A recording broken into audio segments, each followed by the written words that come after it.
Presentar un libro magnífico que se llama Acontecer inaparente, fenomenología y crítica en los escritos póstumos de Heidegger, de Pablo Veraza Tonda. Voy a dar la palabra en primer lugar a la profesora que nos convoca, Rebeca Maldonado, y voy a leer brevemente un currículum suyo. Es doctora en filosofía por la UNAM, realizó sus estudios postdoctorales en el Instituto de Investigaciones Filosóficas desde marzo del 2007 a marzo del 2009, es profesora de tiempo completo, titular B del área de Ontología y Metafísica en el Colegio de Filosofía de la Facultad de Filosofía y Letras de la UNAM, es miembro del Sistema Nacional de Investigadores Nivel 2. Las áreas de su especialidad son la filosofía japonesa, el pensamiento de Heidegger y la docencia, interconectando el pensamiento occidental y el asiático. Su línea de investigación actual es Crisis del Habitar.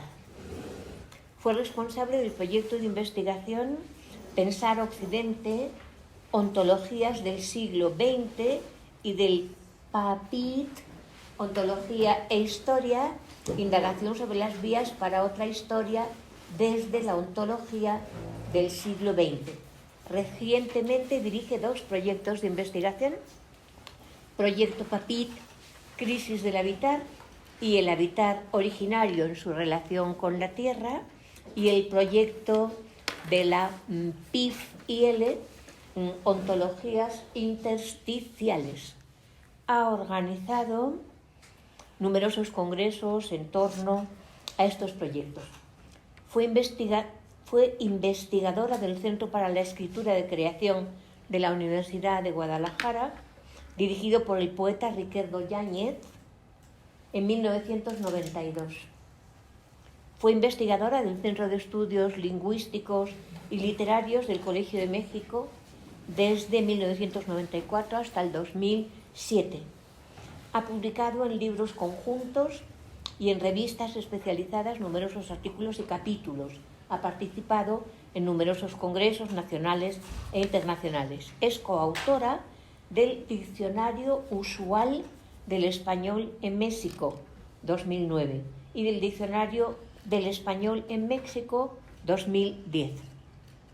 Ha publicado los libros Metáforas del Abismo, Itinerarios de Ascenso y Descenso en Nietzsche, en México, ediciones Sin Nombre, 2008, Kant, La Razón Estremecida, en México, UNAM, Facultad de Filosofía y Letras, el 2010, La conciencia de la nihilidad en la poesía de contemporáneos, para una hermenéutica de la muerte en la poesía mexicana. Este está en ediciones de Medianoche de la Universidad Zacatecas, 2011. Coordinó la traducción del libro Filosofía como Metanoética del 2014 del filósofo japonés Hashime Tanabe. Asimismo, coordinó los dos volúmenes Pensar Occidente, Ontologías del siglo XX, de la UNAM en 2018, y Tránsitos y Resistencias, Ontologías de la Historia, publicado por Ítaca y la Facultad de Filosofía y Letras en el 2017. Es un libro maravilloso que yo he tenido la ocasión de llevar a la televisión intelectual de España, la TVE2, con la UNED. En puerta se encuentra la publicación Dimensiones del Habitar por editora ACAL. Ha sido profesora visitante del Nanzan Institute of Religion and Culture de la Nanzan University en Nagoya, Japón, y profesora invitada en la Universitat Pompeu Fabra de Barcelona. Fue directora de la revista Teoría, revista del Colegio de Filosofía de 2017 a 2022, y es miembro del Comité Asesor del Programa Universitario de Estudios de Asia y África. Es miembro de la Cátedra Internacional de Hermenéutica Crítica coordinada por Teresa Oñate de la UNED y por Gaetano Chiurazzi de Torino, y es miembro de la Sociedad Mexicana de Estudio de las Religiones. También es miembro del Congreso Internacional de Estudios del Nihilismo Contemporáneo, coordinado por Adriano Fabris y Alfredo Torres de la Rocha de la Torre, de la Universidad Tecnológica de Colombia y la Universidad de Pisa. Fue directora de la revista Teoría de la Facultad de Filosofía y Letras de la UNAM y es miembro de diversos comités editoriales de revistas especializadas. Recibió la medalla al mérito académico Alfonso Caso en el 2005 por su tesis doctoral. Bueno, muchísimas gracias, Teresa. Bueno, Pavel, va a ser como un recorrido un poco afectivo y también sobre el libro, ¿verdad? Pablo Veraza Tonda es el iniciador en México de los estudios sobre los textos ontohistóricos de Heidegger. Cuando llegó al primer seminario dedicado a los textos ontohistóricos del posgrado, él ya era un joven experto en aportes a la filosofía, por lo que su pensar amable y pausado nos permitió leer pasajes fundamentales y difíciles de aquella obra, y su lectura ávida y acuciosa a lo largo del tiempo nos fue también comunicando sus hallazgos de otras lecturas como Über den Anfang, Das Ereignis o Zum Ereignisdenken. Cuando Pablo Veraza venía de Alemania, nos echaba la mano en nuestra lectura de los textos póstumos en nuestros seminarios de los sábados. Pavel, como le llamamos, se atrevió a la interpretación de los textos póstumos de Heidegger, conocidos como los textos ontohistóricos, soslayando todos aquellos comentarios que, como señala Solocozzi, consideraban trabajar sobre los textos póstumos una dedicación estéril, incluso en nuestro ámbito.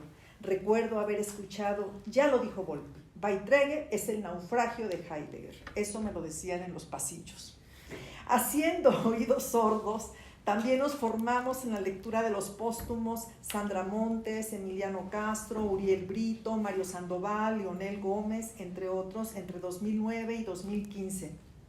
Para el grupo de la UNAM fue un gran foro para nuestro trabajo sobre los póstumos el grupo de investigación Ercritia, dirigido por Teresa Oñate de la UNED, desde octubre de 2011. Pablo siguió enriqueciendo su trabajo en la Universidad de Friburgo y con Ángel Solocozzi, pero podíamos en sus visitas continuar con el diálogo sobre sus descubrimientos y sendas que se le iban abriendo en su investigación y sobre nuestras inquietudes. Pablo insistía que los textos ontohistóricos eran textos esotéricos de Heidegger, no escritos para un público, es decir, no esotéricos. Pero en Acontecer Inaparente nos dice: lo que Heidegger ocultó en ellos, según se ve hasta en lo ahora aparecido, no fue lo más esotérico en su pensar. Las señas del aquecimiento de lo sagrado en la modernidad, que se ven en mucho incomprendidas interpretaciones de Friedrich Hölderlin, ni lo más exotérico, su visión de la modernidad misma, sino el tránsito que inaugura lo primero, permitiéndonos comprenderlo en su alcance histórico, irrumpiendo en lo segundo, permitiéndonos comprender la modernidad en sus límites, de tal manera que la integración global del proyecto con la recuperación crítica de ser y tiempo incluida resultaba harto incomprensible hasta la publicación de los Beiträge y demás tratados que han abierto perspectivas importantes sin aún permitir resolver del todo el asunto. El libro Acontecer Inaparente funge como una guía de lectura de diferentes conceptos de los tratados ontohistóricos, de esos textos esotéricos, muchos de ellos no publicados en español, como por ejemplo Zum Ereignisdenken y Vier Hefte, por lo cual su publicación es de suma importancia para nuestra lengua y para México, Latinoamérica y España. Constituye una auténtica primicia editorial en todos los sentidos, viene a iluminar un ámbito poco conocido y que representa más de 15 años de investigación del joven filósofo.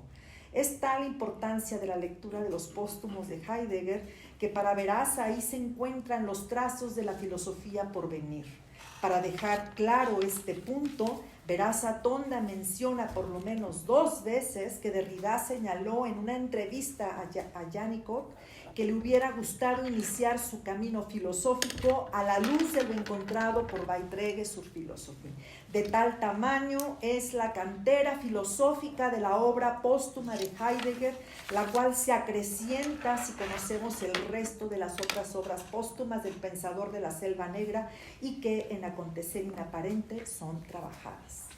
Pablo Veraza, en Acontecer Inaparente, no separa a Heidegger de Husserl ni del pensamiento contemporáneo del siglo XX, ni del actual. Así que este libro puede ser un trabajo de colocación de Tugendhat, Sloterdijk, Jean-Luc Nancy, Derrida, Marion, con respecto a la obra póstuma de Heidegger, pero también su lectura, la de Veraza, es apuntalada con toda la hermenéutica de sus intérpretes contemporáneos, Robert Walton, Mark Schir, von Hermann, Trogny, Klaus Hell, Helmut Vetter y muchos más.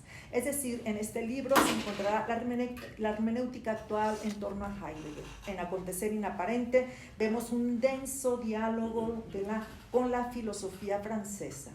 Por lo cual, este trabajo es, insisto, también el fruto más logrado de interpretación de los póstumos de Heidegger en Iberoamérica. Al respecto, Pablo Veraza nos recuerda lo dicho por Hannicke. La nueva fenomenología en Francia, el principal desarrollo de la fenomenología en el mundo durante las últimas décadas, puede caracterizarse como fenomenología de lo inaparente. Pues desde Levinas se dedican a fenómenos que exceden el marco de la intencionalidad, como el encuentro con el otro, la muerte, el erotismo, el trauma, lo divino, el don, etcétera, que le ocurren a la conciencia sin que ésta los produzca. Dentro de esta comprensión del Ereignis o acontecer inaparente se encuentran Waldenfels, Engelgy, Günther Figger y Alexander Schnell. Pues bien, según Pablo Veraza, lo que proporciona las bases sistemáticas de la fenomenología de lo inaparente sería la construcción de la esencia del Ereignis, que Heidegger llevaría a cabo en sus póstumos desde 1936 y que permitiría a la filosofía francesa posterior ampliar el horizonte abierto por la fenomenología del Ereignis como fenomenología de lo inaparente. Para entrar en materia, sobre todo aquellos que quisieran aventurarse en la lectura de los póstumos de Heidegger, es importante tener presente que el hilo conductor, dice Pavel, del pensamiento de madurez de Heidegger a partir de la conferencia de la esencia de la verdad, incluyendo das Ereignisdenken, es el desocultamiento, la versión heideggeriana de Aletheia como herencia del pensamiento griego, que a la vez se encuentra en el origen del pensamiento occidental y permite otro inicio del pensar. Pablo Veraza aclara en su trabajo que acontecimiento o Ereignis no es, en definitiva, evento o suceso. Posteriormente, Veraza presenta una periodicidad y comprensión del concepto del Ereignis y piensa que desde los 30 a 1946 es acontecimiento del Dasein, del lugar de las tensiones constitutivas, es decir, de las tensiones de la verdad que fundan la historia. Posterior a 1947 se hace énfasis en que Ereignis mienta al mundo entendido como relación de todas las relaciones. Sin embargo, siempre se mantendrá vigente la definición conductora del Ereignis de los Beiträge como claro del ocultamiento que establece su vinculación esencial con la Aletheia. Aletheia es esencial para el pensamiento del Ereignis. Por otro lado, justamente en Aportes a la Filosofía, en el apartado La Fundación, Pavel nos advierte que ahí vemos todas las dimensiones del Ereignis: proyecto arrojado, espacio-tiempo, diferencia, cuaternidad, la obra y el lenguaje. Todo lo cual se seguirá reformulando en los textos póstumos posteriores. Ahora, es capital entender cómo este trabajo arroja comprensión sobre la cuestión del por qué hay un abandono de la temporalidad trascendental en Aportes a la Filosofía y por qué ésta se ve desplazada para pensarla desde el desocultamiento. Verazo Atonda nos dice que en la Fundación, apartado de Aportes a la Filosofía, que el claro para el ocultarse se despliega tanto hacia el espacio-tiempo abismoso como hacia la contienda y el albergue de la verdad.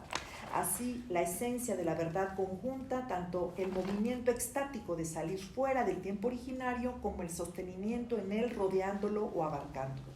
pero ha de requerir de aquello que se sostiene en la apertura y que ya no es un ente, sino cosa útil, obra, lo cual llama albergue de lo abierto. Se trataría de un albergue de la verdad en el que constituye a este como perteneciente al ser y la verdad, donde el ente ya no queda abandonado por el ser a mera manipulación técnica y consumista de la manipulación antecesora del concepto de Gestalt. Las sendas del Ereignis se abren una y otra vez y se cierran, pero hay algo que debemos entender para seguir las indicaciones y señas de Veraza. En Via Hefte, al igual que en Das Ereignis, Heidegger se ve en la necesidad de relativizar lo que había pensado como historia del ser. Heidegger buscará una nueva formulación de lo planteado por los Beiträge, que rechaza la integración del Ereignis con la historia acontecida de la metafísica occidental. Los Via Hefte señalan hay que abandonar el marco de la historia del ser, pues en ella se intentaría integrar en vano el final de la metafísica con el tránsito hacia el otro inicio.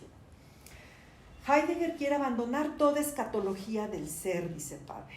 Dicho abandono se corresponde con la vuelta, la Kehre. Es aquí donde la Kehre tiene un lugar esencial. Es el esfuerzo del pensamiento de abandonar todo centro, pensando, dice Pavel, puramente desde la suavidad, que ya no admite ningún centro, pues se envía entregándose al juego de espejos de la calma. El ahí se parte en cuatro, en la cuaternidad, donde el Ereignis aparece ahora en términos relacionales, lo relacional como cercanía que conjunta y separa. Y para pensar más allá de lo trascendental y fuera de ello, Veraza plantea que con la cuaterna Heidegger propone una asociación que no se debe a la conciencia, sino que se da en las cosas, donde se despliega el mundo. Debemos recordar que en los años 50, Heidegger, moviéndose hacia la relación de relaciones, que es el Ereignis, ese motivo viene de los textos póstumos y ontohistóricos, por lo cual, por mucho que la muerte, el dolor, el otro se nos done a los humanos de manera no intencional, la donación del claro del ocultamiento más propiamente es un mundo, el mundear, la cuádruple ligadura de encuentro entre humanos y divinos, cielo y tierra. Tal es la amplitud de mundo que acaece desde el soportar la desapropiante muerte. Por otro lado, Veraza atinadamente entiende que el tema del desocultamiento permite conectar con la fenomenología de lo inaparente, y si a Tengelgy le servía el término para hablar de Levinas, Michel Henry y otros, se puede entender si tenemos en mente el acontecer de la verdad como desocultamiento o apertura del ocultamiento. Para Veraza, la fenomenología de lo inaparente no es un abandono de la fenomenología, sino una radicalización de la misma, al proponer una descripción más honda de lo que se da de las cosas mismas. El Ereignis es la respuesta de Heidegger para pensar ser. Si entendemos esto, nos damos cuenta que la cosa no es algo siempre dado y disponible, sino que es algo que pone en cuestión al pensamiento mismo. La cosa constituye la interpelación originaria al pensamiento. Un pensamiento riguroso será aquel que se mantiene correspondiendo a esa interpelación e incluso transformándose a sí mismo en función de ello. Pablo Veraza sí nos otorga una idea de filosofía. La filosofía se sitúa en sus límites históricos frente al mundo, al mismo tiempo que mantiene viva la posibilidad de superarse a sí misma en función de corresponder a la cosa. Por otro lado, Heidegger realiza toda una meditación histórica que nos da cuenta de las adherencias, recepciones acríticas, porque, dice Pavel, advierte que lo intuido no se da acríticamente ni inmediatamente. En ello aparecen prejuicios, estratificaciones de sentido que se han conformado históricamente. Por eso ve la necesidad de volver hermenéutica a la fenomenología. Sin embargo, supongo, esto será importante para Heidegger en un sentido, porque también ya no está interesado en quedarse empantanado en renunciar a lo entitativo o a la verdad del ente como marca de la metafísica occidental. Se verá con todas estas advertencias, ahora sí llamado por el ámbito de la verdad como desocultamiento antes que a la conciencia o al ser humano. A partir de los años 30 se volverán sinónimos el desocultamiento, la mostración, la comprensión, el sentido y la verdad, y como sinónimos del ocultamiento, el abismo, el silencio, la sustracción y el rehúso. Por lo cual, Veraza será cauto contra cualquier interpretación del Ereignis que no se muestre este reuso quado nación y se atasque en la pura sustracción y retirada como en la mística. Sin lugar a dudas, a Heidegger le preocupaba asumir como fundamento el pensar la donación de lo que se da y como lo que delimita lo propio y lo ajeno, lo dado y su donación, donde el ser es el presentarse o darse, mientras que lo presentado o dado es el hecho.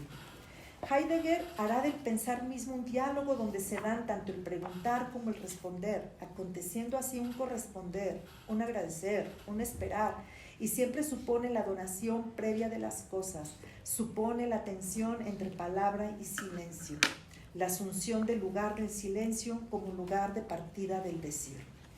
En suma, la fenomenología de lo inaparente es el acaecimiento del ser a un ente que lo recibe y que no es otra cosa más que la creatividad en sentido propio, el propiciamiento de grandes obras donde obras y actos otorgan un nuevo suelo y configuran nuestra existencia. Varias veces en esta obra Veraza señala que Heidegger en los 40 se abrió al taoísmo, budismo e hinduismo. Gracias a este texto podemos entender que Heidegger veía en ellos los interlocutores para el diálogo con los inicios y sobre todo porque el ámbito del ocultamiento o fondo abismoso era la reducción necesaria para atender al ser del ente desde la ocultación. En este momento hay un salto que se deshace de lo habitual y acostumbrado para insertarse en el iniciar del inicio.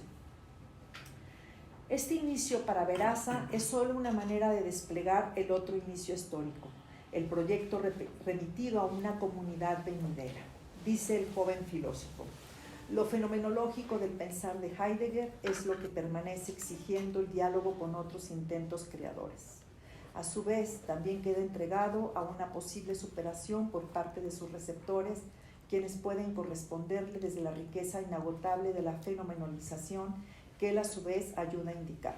La fenomenalización no puede ser monopolizada o agotada por ningún pensamiento, sino que cuando es llevada a la palabra prepara o anticipa un diálogo que otro puede retomar. Considero que esta obra de Veraza muestra justamente esa articulación, el proyecto del Ereignis, su gran entramado, las líneas interpretativas fundamentales del pensar del Ereignis. Este filósofo mexicano supo mostrar en todo su calado las sendas del Ereignis. En estas sustanciosas páginas, Veraza Tonda se ha atrevido a transitar y detenerse en el entramado oculto de la selva negra del pensar y que remite a la polis y a la comunidad. El otro inicio de la historia occidental al que Heidegger apunta tiene aquí el sentido del recogimiento del ser, dice Pavel, que se remonta desde las contraposiciones ser, devenir, ser, pensar, ser, deber, hacia la reunión del inicio en la unidad de la physis como desocultamiento. Pero más propiamente, en el pensar ontohistórico se apuesta por un atravesar la impropiedad de lo errático, la falta de medida y el olvido del arrojo histórico de la depotenciación de la physis para llegar a experimentarlo como tal, por lo cual el curso puede pensarse de la falta de medida a la medida, y lo cual parte del aparecer de la falta de medida y el olvido en cuanto tales, del nihilismo a la reposición en el espacio inicial del ser, que es retorno a la inicialidad del inicio, reposición, convalecer de la falta de medida. Los hilos a jalar en este apasionante libro tensan hacia la comunidad, dice Veraza, dado que la concepción de la polis como inicio implica su no autonomización respecto a la physis. La praxis humana en sociedad sería, desde la perspectiva ontohistórica, una respuesta creadora a la physis en el plano de reconocimiento de los otros a partir de la pertenencia común a la physis, ser o mundo. Se nota la afinidad de Pavel con el giro ontológico de la filosofía política de Nancy Laclau Lefort, pero también con su maestro Bolívar Echeverría, quien trajo al centro de la discusión el valor de uso. Acontecer inaparente desde una amplitud de horizontes se resiste al abandono a Heidegger que se vaticina por doquier, pero sin intentar entenderlo sistemáticamente. Más bien, por doquier interpela volver a Heidegger desde el radical desarraigo, desde la radical ausencia de morada y errancia del mundo en lo Gestell. Gracias a Pablo Veraza por esta donación tan importante al pensamiento desde el desarraigo y el máximo peligro de nuestra estancia histórica. Gracias a Íteca y a su director David Moreno por haber dado cobijo a esta obra filosófica fundamental en nuestra lengua. Muchas gracias.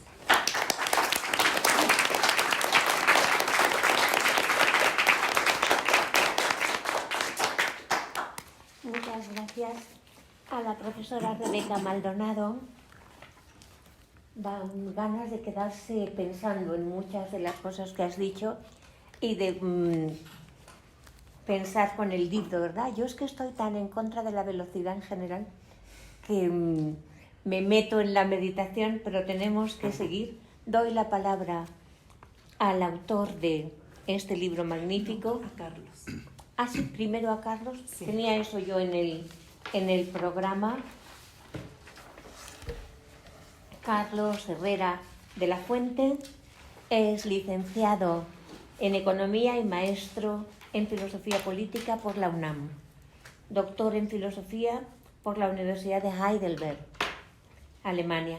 Es profesor de Teoría Crítica en la Facultad de Ciencias Políticas y Sociales de la UNAM, así como creador curricular y coordinador de la Maestría Interdisciplinar en Filosofía y Humanidades, versión online del Centro Cultural Casa Lam.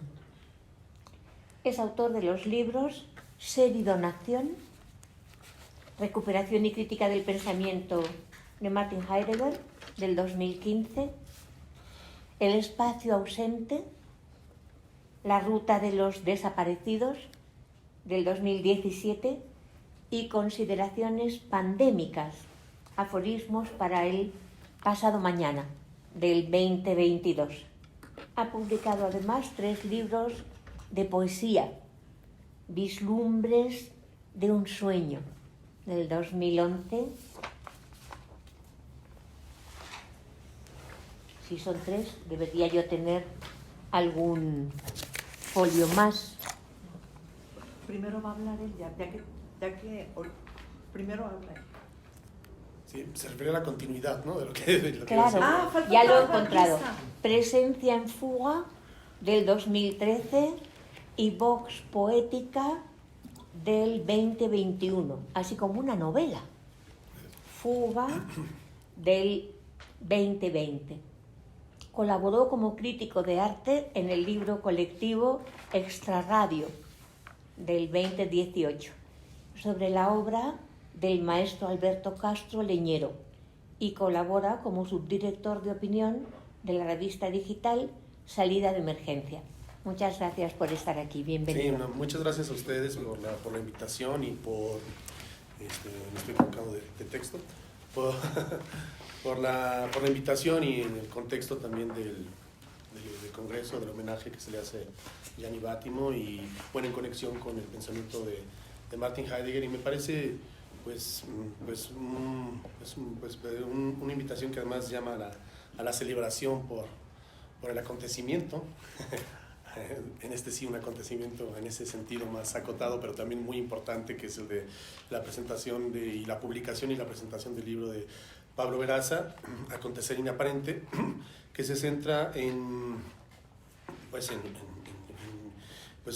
que de verdad es uno de los trabajos más detallados, más minuciosos que yo conozco, que se han hecho precisamente sobre el aura póstuma de Heidegger y sobre los textos inéditos, centrándose, pues, dándole una fuerza especial, evidentemente, a las Beiträge, ¿no? A la aportaciones o contribuciones a la filosofía, y que a partir de ahí va tejiendo una serie de líneas hacia otros escritos y hacia otros textos, y tratando de mostrar una coherencia del cambio y del giro que significó el pensamiento de Heidegger, y cómo fue, digamos, lo interesante es que se va mostrando una línea oculta que sostiene, ¿no?, en cierto sentido también lo que se muestra en Heidegger. O sea, como si también fuera el acontecimiento, el Ereignis heideggeriano también se pudiera leer desde esa división, ¿no? Algo que sostiene y que no se ve, y que es precisamente todos estos textos póstumos, y que de alguna manera están sosteniendo a todos estos otros textos cortos o pequeños, a veces simples, o sea, parecieran ensayos de paso, ¿no? Parecieran, evidentemente, cuando uno lee a Heidegger sabe que todo es de fondo, pero que permiten reconstruir con mucho mayor fuerza, ¿no?, lo que significó su pensamiento, y creo que ese trabajo pues es lo que nos está aportando y pues nos está ofreciendo muchísimo, ¿no?, en ese sentido. Entonces, bueno, para celebrar eso, yo preparé también un pequeño escrito y traté de seguir una línea, ¿no? Traté yo de decir, bueno, por supuesto que estos son ensayos que Pablo fue escribiendo a lo largo de muchos años, o sea, son 15 años de investigación. Pablo trabajó a Heidegger y a los Zweiträge desde la licenciatura, ¿no? Y entonces hay una continuidad del estudio y la profundización del pensamiento, pues, que ya tiene un cierto tiempo, digamos, y por lo mismo podría uno pensar que, bueno, se trata simplemente de una conjunción, ¿no?, de un ensamble de ensayos que pues muestran la formación, ¿no?, del autor, lo que en gran medida sí sucede, pero también yo lo que trato de ver es que hay de alguna manera, como está estructurado por nosotros el libro, una cierta línea, ¿no?, que está derivando en algo, ¿no?, y que tiene un sentido. Entonces yo quisiera hablar sobre eso y bueno, me permito empezar a leer en esa dirección. Sobre todo presento esta línea, ¿no? No polemizo, y creo que de lo que se trata en este momento es de tratar de reconstruir este argumento, y en eso centro mi interés, ¿no? Bueno, es muy difícil encontrar hoy en día, tanto en el ámbito académico de la filosofía, como cuando ello sucede en el círculo del periodismo, alguna intervención que sea parte de dos modalidades prototípicas que se han fijado con el paso del tiempo en el ejercicio reflexivo y comprensivo de la obra de cualquier autor relevante en la historia de las ideas. Ya sea que por un lado, como es la regla en la academia, se adopte una postura minuciosamente exegética, casi invasiva, me atrevería a decir yo, que revela hasta los últimos pormenores del pensamiento y la evolución del autor en cuestión, siempre en una tonalidad aparentemente neutral, objetiva y científica, o bien por otro lado, sobre todo en el espacio periodístico, que se asuma una actitud de franca simpatía, obviamente rechazo a la concepción que sustenta el pensador cuyas ideas se reproducen. Prácticamente nadie en ese mundo gris de las revistas indexadas y las editoriales especializadas, o en el amarillista campo de la industria cultural, se preocupa por establecer un puente de diálogo o bien un espacio de debate con los autores que, más allá de la simpatía o el rechazo, más allá de la seriedad con la que se reproduzcan y sigan sus argumentos, se atrevan a un balance personal, a una evaluación de los argumentos desde un horizonte propio y singular, que sea capaz de sacar a las obras y al pensador de su zona de confort, como se dice ahora, y exigirle respuestas sobre temas y cuestiones que o bien nunca trataron explícitamente, o bien solo están implícitas o apenas esbozadas en momentos específicos de su reflexión. Y eso así por una razón muy sencilla, porque para poder entablar un diálogo con cualquier autor desde un horizonte propio, pues primero hay que tener un horizonte propio. Primero hay que ser capaces de proyectar las ideas desde nuestra singularidad y traducirlas a un lenguaje en el que puedan confluir y ser expresados los intereses compartidos y las divergencias entre las perspectivas comunes, opuestas o simplemente confrontar.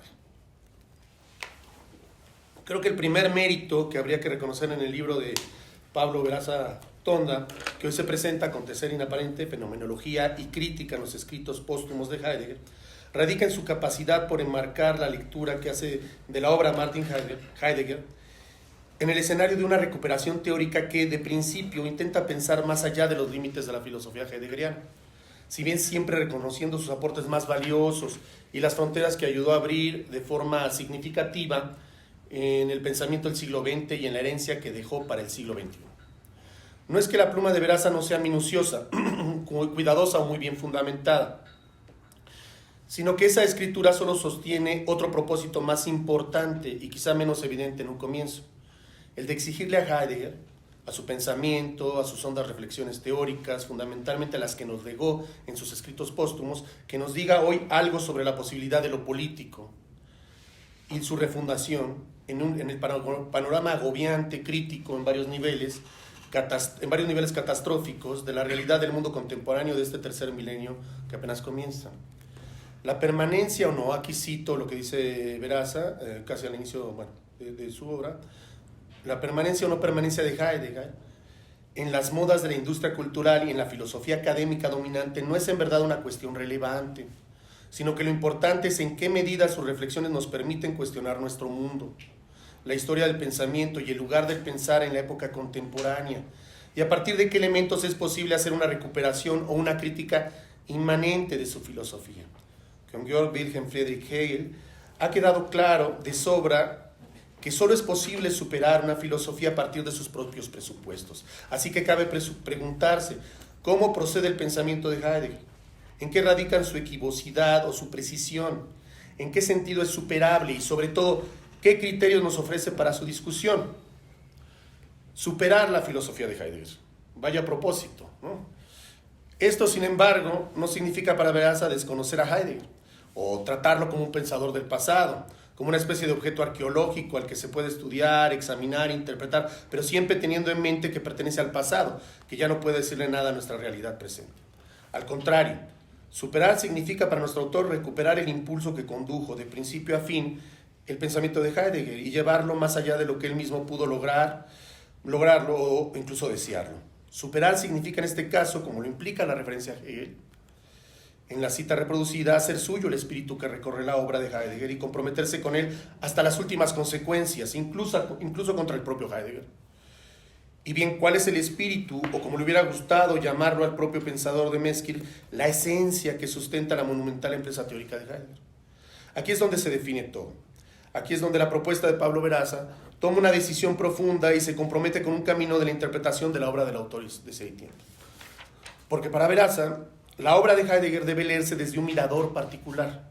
Un mirador que, si bien recorre las distintas fases de su pensamiento, desde el inicio fenomenológico y los desarrollos hermenéuticos de la ontología fundamental, hasta el giro ontohistórico, la destrucción de la metafísica, el lenguaje poético de los escritos póstumos, no es él mismo ese mirador ni puramente fenomenológico, hermenéutico, ontohistórico, desconstructivo o poético, sino que, viendo más allá de todos esos atractivos filosóficos que tanto impactaron en la filosofía del siglo XX, se centra en una perspectiva de alcances más generales y podríamos agregar nosotros más profundos: la crítica a la modernidad, cumbre de la metafísica occidental, que en su versión radicalizada debería llevar a una transformación revolucionaria, sí, revolucionaria, de nuestra experiencia epocal, modificando de tajo el curso de la historia al porvenir.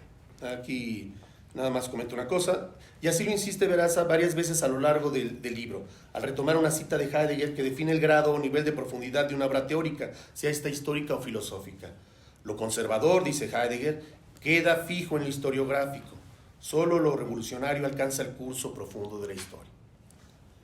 De esta manera, las minuciosas investigaciones que Pablo Veraza realiza y presenta en este libro sobre la obra de Heidegger, en especial sobre sus escritos póstumos, no deben ser leídas simplemente como el resultado de largos años de estudio de un académico, que sí lo fueron, evidentemente, ¿no?, investigador o exégeta, sino como el compromiso vital de un filósofo que ve en el pensamiento del autor alemán la posibilidad de repensar la historia moderna y contemporánea a la luz de un ímpetu radical y revolucionario, que se aparta de los motivos mezquinos de la política liberal dominante y asume la labor de reflexionar sobre el sentido de lo político desde su raíz primigenia. No es casual, entonces, desde esta perspectiva, que el libro concluya con 3 esbozos de diálogo con el autor que más pensó el tema de la revolución en la historia moderna. Esto es, con Karl Marx, a través de la interpretación del gran maestro latinoamericano Bolívar Echeverría.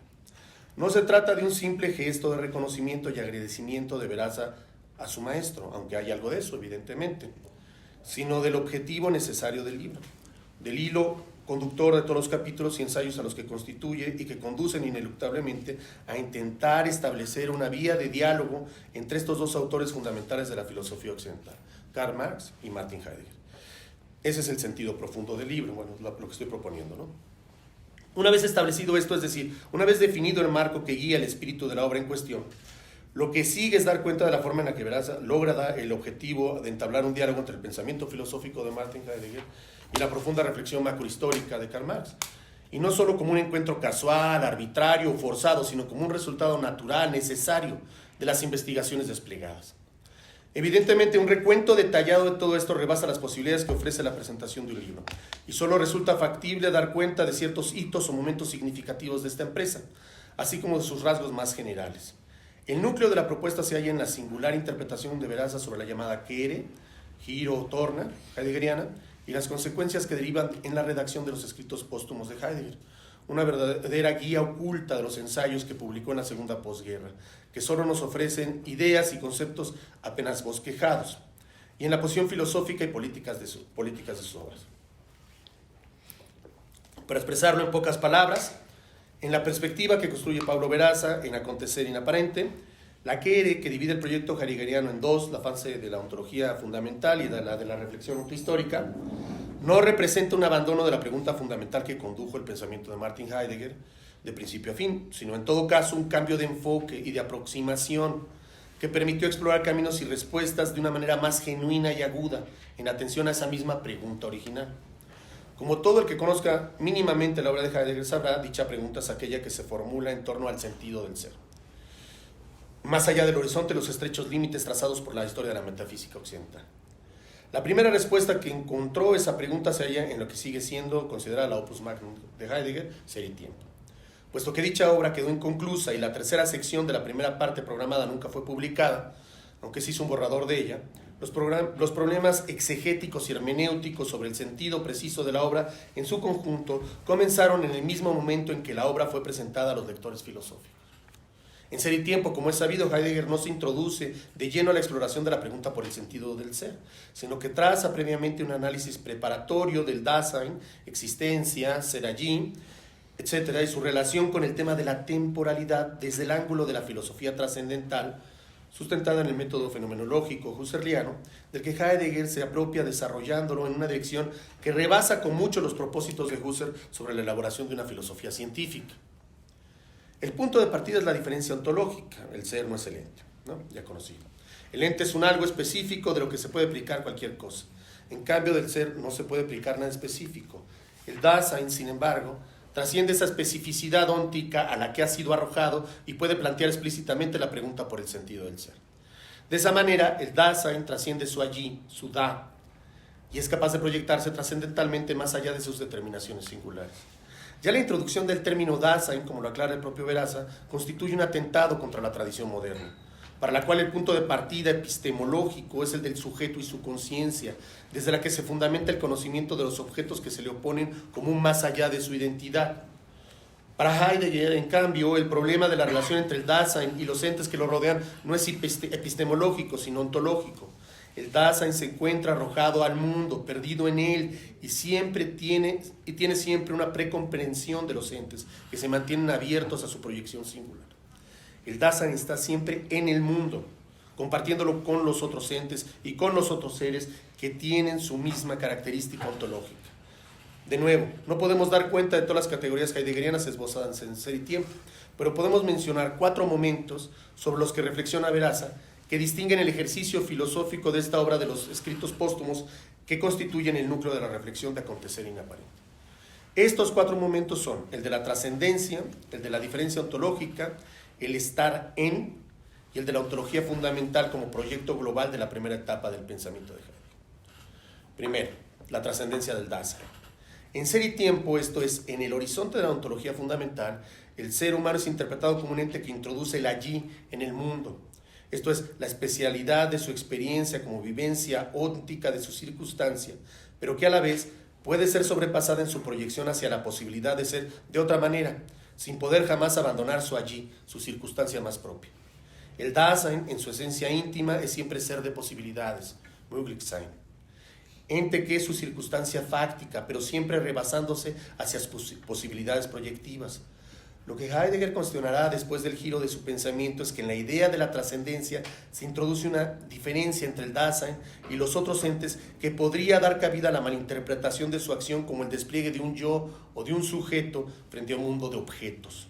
Por ello, como lo explica Veraza, y cito aquí, desde principios de los años 30 Heidegger va descubriendo que el estar en es más originario en el Dasein que el sobrepasar, por lo cual caracterizará la esencia del Dasein como Inständigkeit, instancia, que es el encontrarse sosteniéndose en lo abierto, estar fuera de sí como manera de estar en sí, lo cual vuelve al Dasein el lugar del encuentro de las relaciones de lo abierto con las cosas, consigo mismo y con los otros.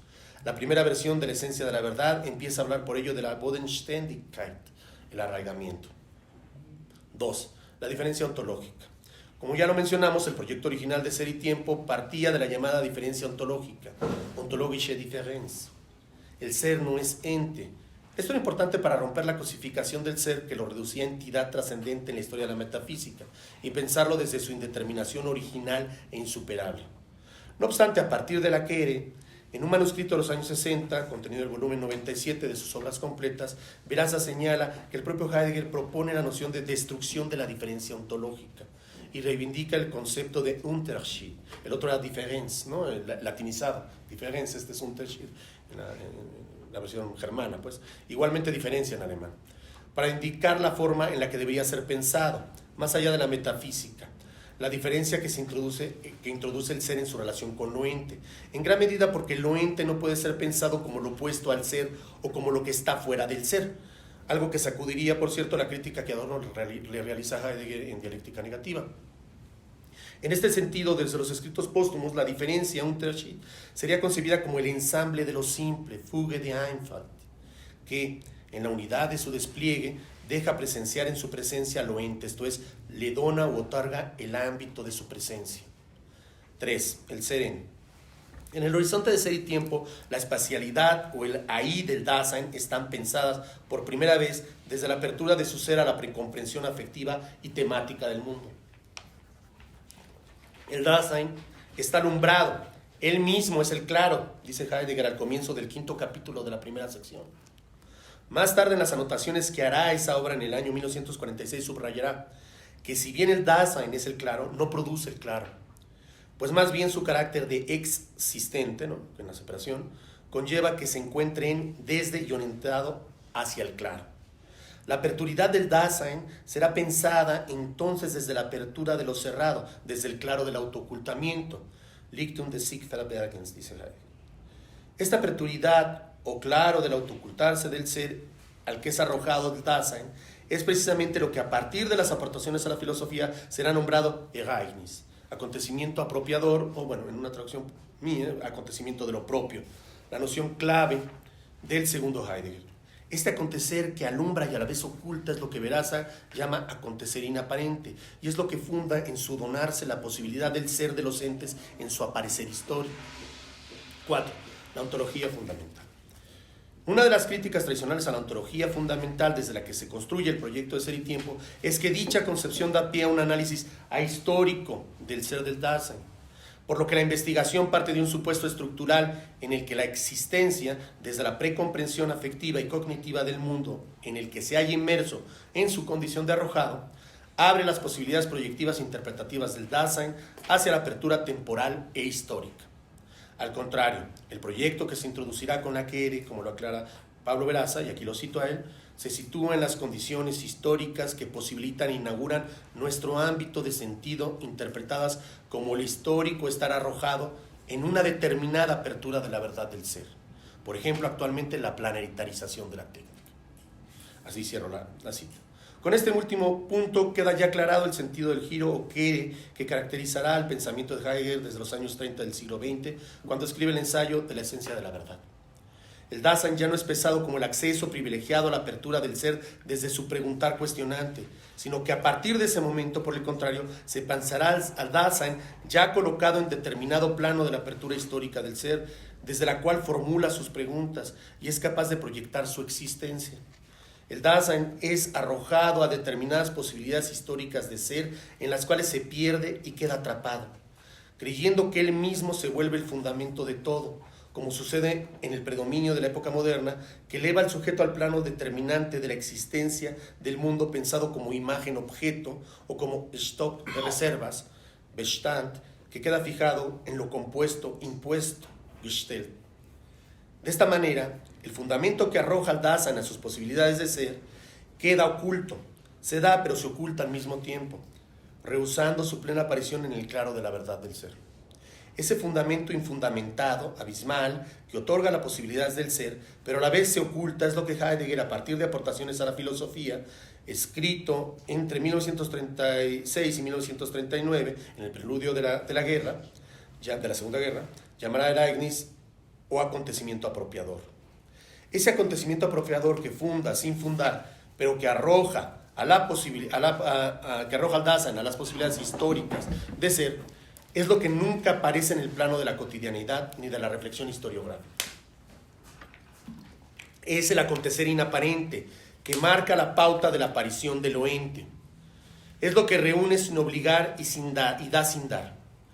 Llegados a este punto, Veraza demuestra cómo lo desarrollado por Heidegger a partir de la Quere logra de una manera más adecuada, filosóficamente hablando, el proyecto de superación del sujeto que sostiene todo el discurso teórico de la metafísica moderna. No bastaba con enunciar al Dasein y a su existencia proyectiva como un estar en el mundo junto a los otros, sino que era necesario desplazar la centralidad cuestionadora del Dasein para dejarlo de pensar como fundamento, verlo como lo que ya está entregado y abierto a la verdad histórica del ser, junto con los otros entes que conforman la realidad. Ahora bien, el desplazamiento, como lo hemos llamado, tiene un efecto ontológico político en el abordaje temático del Dasein. Ello es así porque si la política desde sus orígenes griegos, en especial en Aristóteles, piensa su esencia partiendo del término de polis, que se refiere a lo común, antes que a la ciudad o al urbano de la ciudad, entonces por consecuencia lo común pensado desde el Eraignis, que arroja al Dasein y al conjunto del ente, a los conjuntos de los entes, a la perturidad ocultante del ser, debe experimentarse como la unidad dispensante de lo que comparece en el mundo ante la verdad del ser. En ese engarzamiento común, por llamarlo de alguna manera, convive la cuaternidad, Gefiert, de lo ente, que Heidegger enlista como lo conformado por el cielo y la tierra, los divinos y los mortales. Retomando lo que hizo Heidegger, lo que Heidegger expresa en el ciclo de conferencias conocido como Einblick in was das ist, vistazo en lo que es, reunido en el tomo 12 de sus obras completas, Pablo Veraza comenta, cito, el Ereignis como mundo es la relación de todas las relaciones, el entramado de relaciones de los mortales en donde se entrelaza la cuaternidad del mundo de la que los propios mortales forman parte, sería el Dasein como polis. En este sentido, la polis no es solo la parte humana del mundo, sino la puesta en juego de la verdad del mundo. La lección Hölderlins Hypne de Aista expone este nuevo concepto de polis diferenciándolo del de Estado. La polis no sería el Estado moderno, ni la ciudad, sino el sitial del ser humano donde se articulan su destino y sus relaciones constitutivas. Esto es muy interesante y polémico también por la relación que Heidegger tuvo con la cuestión del Estado, sobre todo en los años de guerra y en el nazismo. Superar la metafísica moderna que convierte el Dasein en sujeto y a la complejidad de lo ente en pura imagen objeto, sometida por la racionalidad instrumental que reduce la naturaleza a puro reservorio de materias primas para su utilidad, solo se puede lograr yendo más allá de la apariencia de lo histórico determinado, en la escucha del llamado alumbrante del acontecer inaparente o Ereignis, que llama desde la comparecencia vinculante, dispensante de lo ente común, a partir del cual es posible un nuevo comienzo histórico, ya no en el predominio del Dasein y su comunidad cerrada, sino como convivencia conjunta de la cuaterna, de la que él mismo forma parte. Hemos arribado al momento en el que la definición de lo político, desde el Ereignis, que como se ve trasciende infinitamente la reflexión de la política cotidiana del mundo contemporáneo, se vincula de forma sugerente y original con la lectura que Bolívar Echeverría realiza del pensamiento histórico materialista de Karl Marx. Y es que para Bolívar Echeverría lo más profundo y original del pensamiento de Marx radica en la crítica que lleva a cabo la estructura mercantil de la realidad económica, que si bien trasciende el ámbito puramente capitalista, es la raíz que funda la crítica a dicho modo de producción, el cual, a partir de la aparición de la mercancía fuerza-trabajo, universaliza el mundo de las mercancías y de la racionalidad instrumental. Lo fundamental de la lectura de Bolívar Echeverría consiste en enfocar su aguda mirada crítica en la contradicción entre los dos componentes básicos del objeto mercantil, el valor de uso y el valor. En su entendimiento, dicha oposición contradictoria debe leerse como una pugna entre el plano transhistórico, social natural del proceso de reproducción humana y el plano específicamente histórico, social abstracto o asocial de la reproducción mercantil que pone en crisis la posibilidad de la consecución de la vida social al resquebrajar el vínculo comunicativo entre el sistema de necesidades y el sistema de capacidades. El más allá del capitalismo, que fundamenta las posibilidades de la revolución antisistémica, se coloca desde el mirador de Bolívar Echeverría en el momento de la liberación del valor de uso de las garras históricas del valor y su lógica capitalista potenciada del valor valorizándose. Así lo resume Veraza. Todas las aproximaciones de Echeverría nos colocan ante la cuestión de qué sería remitirnos a la esencia transhistórica reprimida de la historia, es decir, la revolución. entendida como liberación del valor de uso. Echeverría plantea la cuestión de la revolución como desmontaje de la subsunción al valor. El valor de uso no es un trasmundo inalcanzable, sino que es la herida que permite experimentar la devastación como devastación y caminar en un contrasentido a la historia contemporánea. El valor de uso, aquí termino la cita que hago de Veraza, el valor de uso, según Marx en el capítulo 1 de Capital, es un resultado del trabajo útil o concreto. Lo concreto es concreto, dice Marx en la introducción a la crítica de la economía política de 1857, porque es la síntesis de las múltiples determinaciones, por lo tanto, unidad de lo diverso. En Heidegger, desde la lectura de Veraza, lo concreto que unifica la diversidad atestiguante de lo ente es la cuaterna, que comparece desde el fundamento infundado, alumbrante, ocultante del Ereignis. Esta cuaterna de lo común implica el desplazamiento del sujeto como centro omnicompresivo de las posibilidades históricas del ser. Lo que plantea así, en última instancia, Veraza, es repensar el valor de uso en el sentido transhistórico de Echeverría-Marx, como lo común cuaternario que implica el desplazamiento del Dasein y su reubicación en el juego abierto de las relaciones ónticas que coadyuvan al alumbramiento del ser como Ereignis. La destrucción del sujeto y el desplazamiento del Dasein, sin embargo, no significan un nuevo sometimiento humano a un poder trascendente, sino el paso decisivo para superar su alienación en el mundo instrumental productivista, consumista de la modernidad capitalista y vivir por fin en un mundo más humano.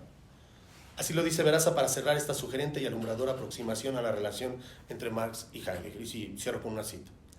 Heidegger nos muestra la historia contemporánea justamente como la pérdida de la historia en el avance uniforme del progreso. Todos sus intentos se encaminan a lograr una ruptura de este tiempo descualificado y cuantitativo, mostrándolo como derivado del tiempo finito y singular de la existencia. Ello proporciona a la fenomenología de Heidegger el carácter de una fenomenología de lo inaparente, también en un sentido histórico. Se trata de mostrar y adentrarse en aquello que no aparece en la modernidad. La destrucción fenomenológica o el paso atrás de su deconstrucción nos demuestra que el haber cosas, el darse cualitativo de algo en un mundo es un supuesto reprimido y desplazado por la vorágine del tiempo-espacio de la explotación productivista y consumista. Esto nos abre al carácter singular del acontecimiento en el cual, entre lo resguardante de la tierra que sostiene y nos constituye y lo abierto y claro del cielo que nos eleva, se da el mundo en su terrenalidad y simplicidad donde puede habitar el ser humano. Este paso atrás abre las posibilidades de otro comienzo de esto. Bueno, muchas gracias.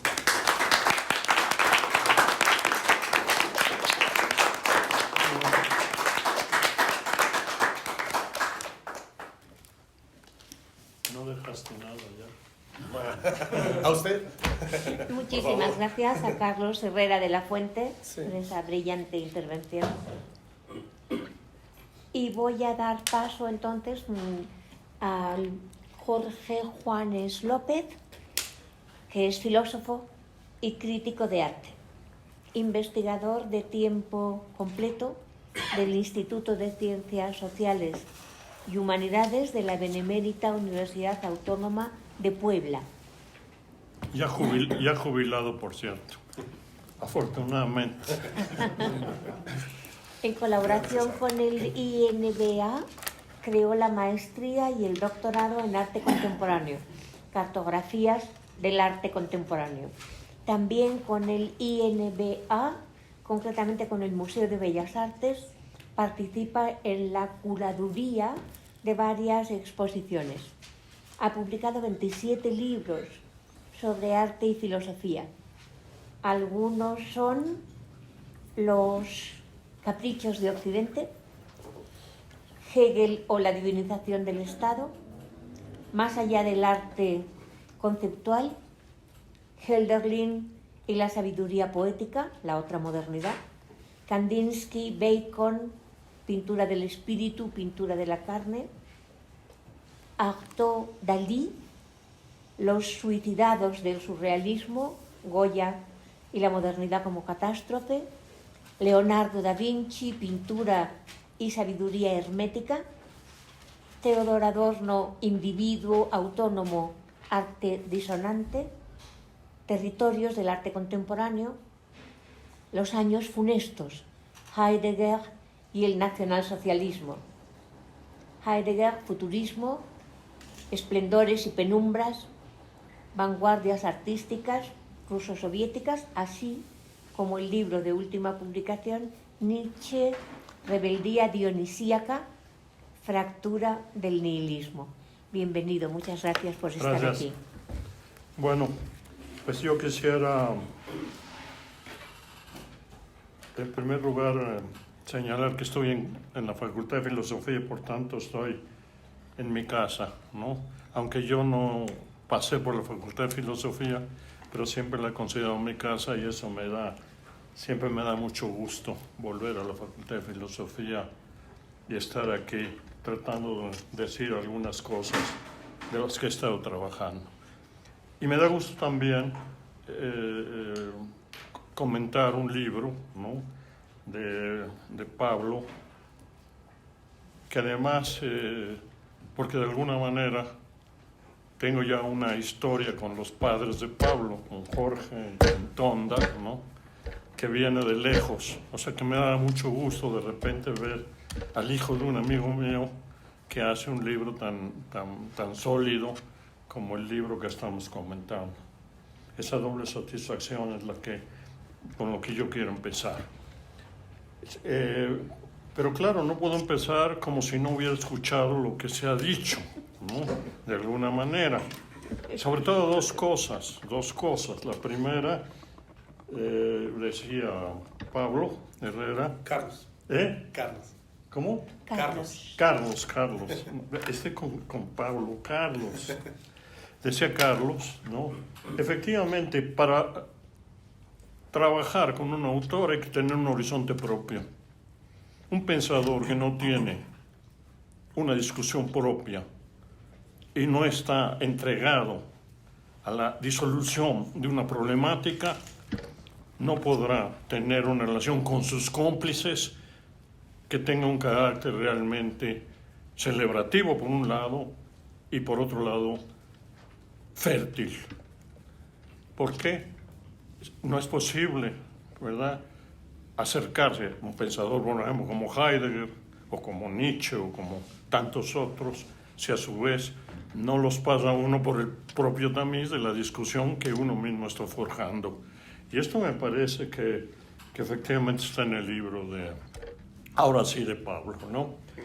Es decir, él de alguna manera entrevé ahí algo que seguramente va a emerger en otros libros, ¿no? Que si bien mantiene una relación muy seria y muy comprometida y muy precisa, pues no quiero hablar de objetividad sobre el poema, al mismo tiempo siempre hay dudas y siempre hay ciertas brechas, ¿no?, que muestran algunas inquietudes de Pablo en relación a lo que Heidegger plantea. Es decir, la segunda cosa, decía Carlos también, es la crítica a la modernidad. Yo ahí tengo mucho problema, porque creo que hay muchas modernidades. Entonces, generalmente la modernidad se ha identificado con un denominador común, generalmente negativo, ¿no?, con el nihilismo, diría Nietzsche, con el nihilismo activo, ¿no? Y por tanto, no se ve que la emancipación de la modernidad la genera la propia modernidad. Al plantear esa visión unilateral, hay una ceguera sobre una posible modernidad alternativa que está siempre impertinentemente poniendo en cuestión a la modernidad dominante. Es decir, en ese sentido sí hablaría yo, y por tanto muchas de las alternativas al mundo actual se quieren dar una especie de paleocrítica, ¿verdad?, anacrónica, ¿no?, desde tiempos remotos, ¿no?, que supuestamente tendrían las condiciones de posibilidad de la superación de la modernidad. Y esto lo que conduce es simplemente a un fracaso crítico.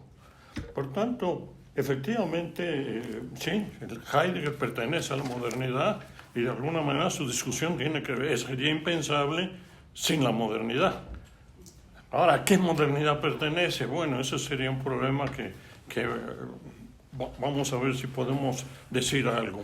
Vamos a ver, porque la cosa, aunque escribí un libro como de 600 páginas sobre Heidegger, que Rebeca, entre otros, presentó, pero siempre queda abierto.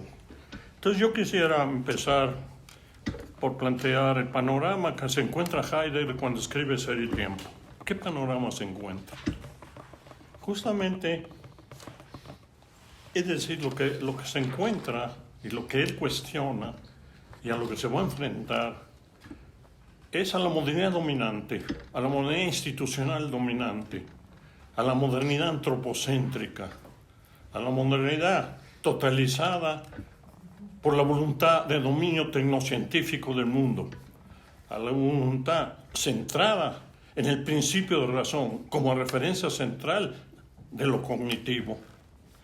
Es decir, esa es, y que por tanto, en esa reducción racional que está fundada de alguna manera en la matematización del pensar, en la matematización del saber, lo que se genera es el olvido del ser, lo que se genera es el desarraigo.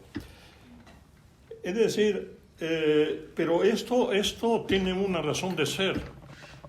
Creo que todo el problema para entender la modernidad y las modernidades remite para mí al Renacimiento.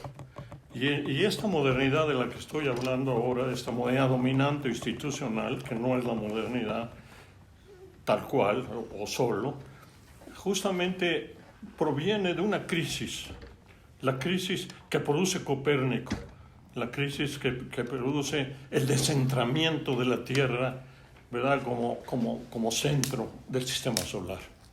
Es decir, como a imagen y semejanza de Dios vive en un planeta periférico. Parecería que esto desmiente justamente el libro sagrado y desmiente, ¿verdad?, que entre los entes del mundo haya un ente de entes que es a imagen y semejanza del Creador. Hay pues una gran crisis que generará incluso adjetivos excluyentes hacia Copérnico, calificado de loco, etcétera, etcétera, etcétera. Pero aquí ese descentramiento del ser humano, yo ya desde que el feminismo se ha impuesto ya en uso del hombre, porque sí me parece que tienen razón las feministas, usar hombre para hablar de todo el género humano, pues francamente es una aberración. Entonces hablamos del género humano y nos entendemos mejor. Este descentramiento, sin embargo, esta crisis, porque es una gran crisis, no tenemos idea de lo que es esta crisis, genera precisamente un recentramiento que consiste es que el centro del mundo no es un centro cósmico, sino reside en quién piensa el mundo. ¿En quién piensa el mundo? Ahí donde reside el que piensa lo que es, ahí justamente podemos hablar, podemos recentrar y volverle a dar al género humano esta primordialidad entre los entes del mundo. Ahora bien, el pensar. ¿Pero qué es el pensar? ¿Qué pensar? Y ahí hay una serie de una competencia, porque finalmente el Renacimiento se abren 1000 posibilidades del pensar, esotéricas, muchas de ellas, la cábala, la alquimia, lo otro. ¿Cuál sería el pensar? ¿Qué sería la condición del pensar? ¿Qué daría? Generaría la elección. Bueno, pues el pensar justamente que le otorga al hombre mayor dominio sobre el no humano. Es decir, y justamente en ese debate de los pensares, esto es un debate, ¿no? Hay libros donde lo plantean, gana de calle la ciencia moderna. La ciencia moderna, que es algo que empieza a germinar, de un modo bastante acelerado, por cierto, y de un modo bastante contundente, ¿no? Empieza a mostrar sus señas de identidad y acaba justo imponiéndose. Entonces tendríamos ahí, ¿verdad?, el problema de la pareja Descartes-Galileo, ¿no? La naturaleza está escrita en lenguaje matemático, y el cartesianismo, que lleva a la reducción, ¿verdad?, del saber en relación cognitiva a una reducción racional, es decir, absolutamente racional, que da lugar precisamente luego a la constitución del sujeto y a la relación sujeto-objeto y a la reducción de la filosofía y epistemología, que es lo que ha pasado y es lo que domina en las universidades, en las académicas. Es decir, la idea de física no es la física. Ahí está el problema. La idea de física no es la física, es la físico-matemática. Y por tanto, la filosofía manejará una idea de física mediada ya, donde justamente se desconoce la dimensión ontológica de la física. Es decir, la física resulta ser una reducción racional, y entonces tenemos la meta-física, pero la física es la físico-matemática. Físico-matemática y reducción cognitiva, que implica por parte del cognoscente una prescindencia de la corporalidad y de la sensualidad y de la sensorialidad, que lleva justamente a generar en esa doble abstracción y en esa doble expulsión, por un lado de la fisicalidad y por otro lado de la corporalidad, como centro de referencia del pensar.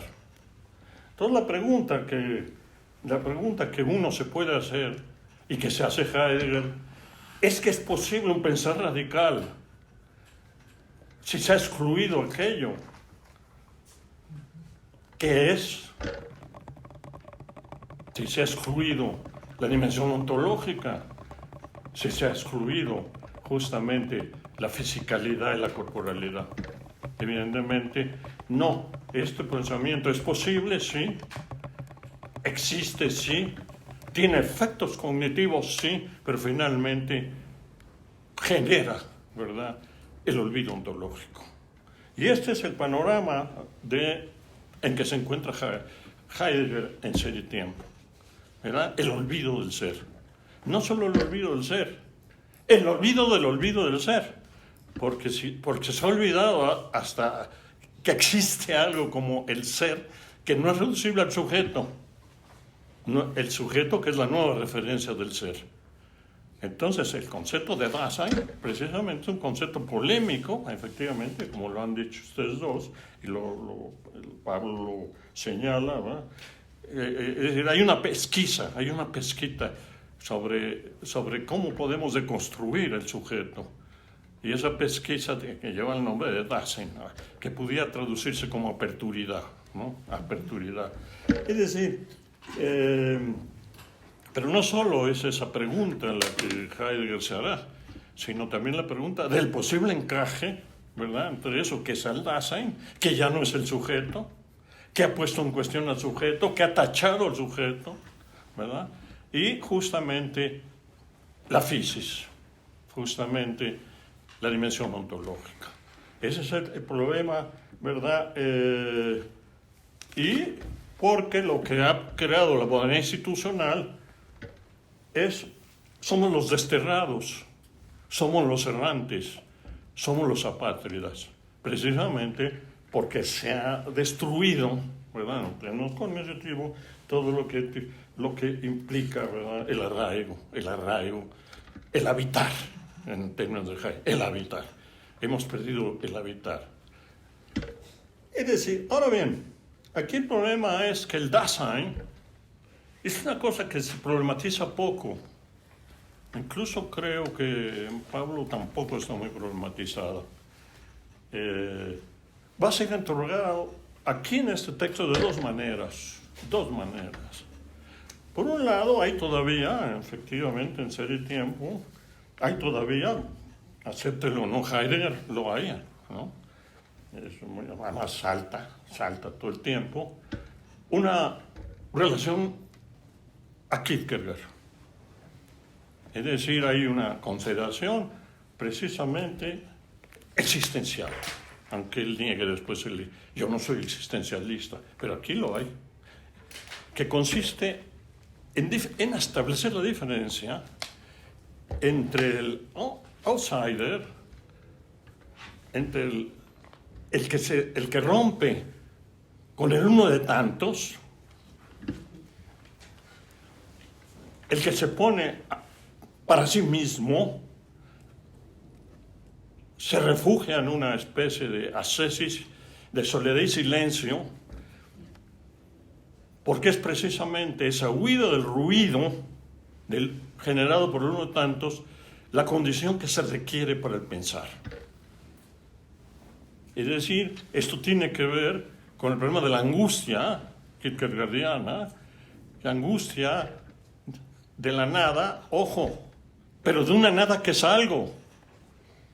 Es que lo que hay ahí es nada, pero la nada es algo que no es nada, y que justamente lleva, ¿verdad?, esa experiencia de la angustia, y lleva a la ruptura con el uno de tantos, con el rebaño, con lo gregario, y lleva entonces a ver si es posible un pensar radical. Y esto es la condición del pensador, es algo que está en Ser y Tiempo. Y el otro es la otra idea del Dasein, que está contradiciéndose en realidad. Heidegger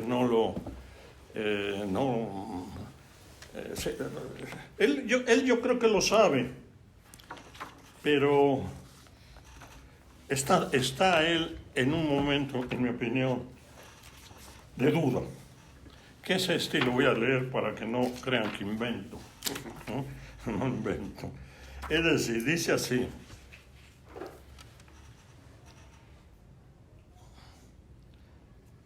si el Dasein destinal existe esencialmente en cuanto a estar en el mundo, coestando con otros, su acontecer es un coacontecer y queda determinado como destino común. Fíjense ustedes, subrayado destino común. Bien. Con este vocablo designamos el acontecer de la comunidad de un pueblo. Ahí se cuela ya algo que va a ser parte del ideario nacional socialista, obviamente. El pueblo, la comunidad del pueblo, el pueblo esencial, etcétera, etcétera. Bueno. Comunidad del pueblo. Y agrega, esto es tremendo. Hay que leer como dice, el destino común no es el resultado de la suma de individuos, de los destinos individuales. Así como el convivir tampoco puede ser concebido como un estar juntos de varios sujetos, lo que se llamaba sociedad frente a comunidad, ¿verdad? Por los que conocen de esto. Conviviendo en el mismo mundo y resueltos a determinadas posibilidades, los destinos individuales ya han sido guiados de antemano. Esto es terrible. Solo en el compartir y en la lucha, queda libre el poder del destino común. Es decir, ese es un problema no resuelto. Bueno, sí resuelto. La idea de comunidad. Porque él está hablando de la perspectiva, no del capitalismo,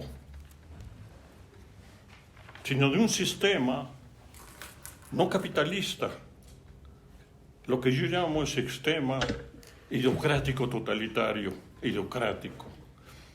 sistema que se basa justamente, cuya referencia es justamente el pueblo originario, y de un modo más y modo específico en el nacionalsocialismo, y esa es su diferencia con el fascismo, se basa en la raza. Y luego veremos eso, se basa en la raza. Es decir, porque pienso yo que Heidegger es un pensador de lo político, y que a Heidegger no se le puede ver fuera de todo el conflicto político de la época, y que Heidegger efectivamente es un crítico del capitalismo y es un crítico del antropocentrismo y de la metafísica de la subjetividad. Ojo, pero desde una perspectiva que es esta del ser en común con el pueblo tal. Partiendo de una consideración que acompaña al pensamiento alemán prácticamente todo el siglo XIX y siglo XX. Los alemanes son para la modernidad lo que los griegos para el mundo antiguo. Es decir, la expresividad alemana justamente es el mundo de los pensadores y de los poetas. Es el mundo, acuñará Hegel justamente, en donde se da esa revelación de lo que al manifestarse tiende al ocultamiento constitutivo. Es el mundo, pues, donde se preserva la ontología. Y esto es, bien, da el giro, precisamente, da el giro, entonces, Heidegger, la torna, el viraje, el giro, a algo que Pablo trabaja extraordinariamente bien. Yo creo que el libro vale la pena. Esos capítulos son los que a mí más me llaman la atención del libro, ¿no? Y ustedes han hablado de ello. Yo no quisiera abundar mucho. Es precisamente otorgarle al ser la iniciativa. Es decir, les hacen como algo que permanece expectante, permanece atento, permanece a la escucha, acoge, ¿no? Acoge el desvelamiento del ser, es el pastor del ser, ¿no? Es decir, esto que yo lo traduciría, yo sé que Pablo traduce como más o menos todo el mundo traduce, pero yo traduzco de otra manera, porque no me gusta en español lo de acontecimiento, ¿no? Es una palabra que en español no funciona. Y como yo creo, frente a Heidegger, que el español es un idioma excepcional, donde escribieron Cervantes, Quevedo y Góngora, y que por tanto no podemos decir que no funciona para expresarnos, ¿verdad? Y ya diría yo el panhispánico, ¿no? Es decir, yo llamaría a todo esto acaecimiento convocador o acaecimiento convocante, porque finalmente se trata de un acaecimiento convocador o convocante, no de un acontecimiento apropiador. Yo sé que esto no es literal, pero yo trato de pensar cómo pensar en nuestro idioma, cómo acoger en nuestro idioma esto. Bien, aquí entra un problema, hospedarse en el crecimiento. Ok, nos hospedamos en el crecimiento convocador. Pero aquí viene la pregunta, ¿quién escucha? ¿Quién escucha? ¿Se puede prescindir de la mediación del que escucha? Carlos, Rebeca, Pablo, ¿se puede prescindir? Y si no es así, la escucha siempre, está siempre relativizada por el que escucha, porque el que escucha soy yo. El que escucha es Rebeca, el que escucha es Carlos, es alguien el que escucha. Y por tanto, no es la escucha del ser absoluto. Nadie puede escuchar el ser absoluto, incluso planteando que en su revelación ese ser absoluto tienda al escondimiento constitutivo. Por tanto, yo diría, ese problema no está dilucidado. Pero hay dos maneras de pensarlo, no hay más. Como dicen, no hay más. O el que escucha es un individuo singular, autónomo y libre.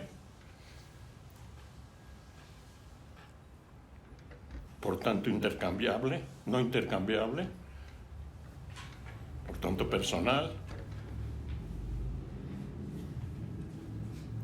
Y de lo que se trata entonces, superada ya el cierre existencial, se trata, y en una relación de aperturidad hacia la escucha del ser, pero finalmente se trataría, si fuera así, entre individuos singulares, autónomos y libres, el encuentro entre individuos singulares, autónomos y libres, que tienen una relación con el develamiento, justamente, ontológico. O la escucha es de un escuchante, digamos así, suena muy feo, privilegiado, un auténtico pastor del ser, que coincide, y esto agravaría el asunto, con el destino común. Yo pienso el destino común, porque yo soy el que piensa, yo soy en el que acaece el develamiento. Ahí tenemos un problema muy serio que hay que plantear. Como yo creo que la modernidad radical surge justamente en el Renacimiento, surge en el arte y consiste precisamente en la autoconciencia del individuo libre, autónomo y creador, con el individuo finito que no tiene más cuyas posibilidades de ser se dan entre el tiempo del nacer y del morir. Y que cada uno trae consigo mismo una diferencia. Y que por tanto la modernidad no es un sistema tras la modernidad ya no se puede hablar de la comunidad. Y no menos de la comunidad totalizada por un pensamiento común. Llámese marxismo-leninismo, llámese como se quiera llamar.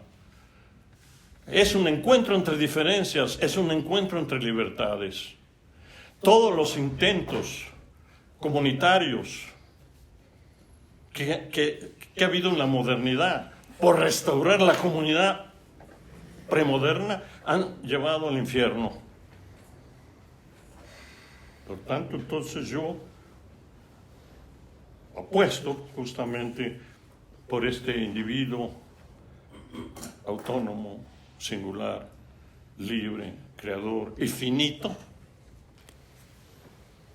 cuyas posibilidades de ser se dan en el tiempo corto que transcurre entre el nacer y el morir, y no hay más.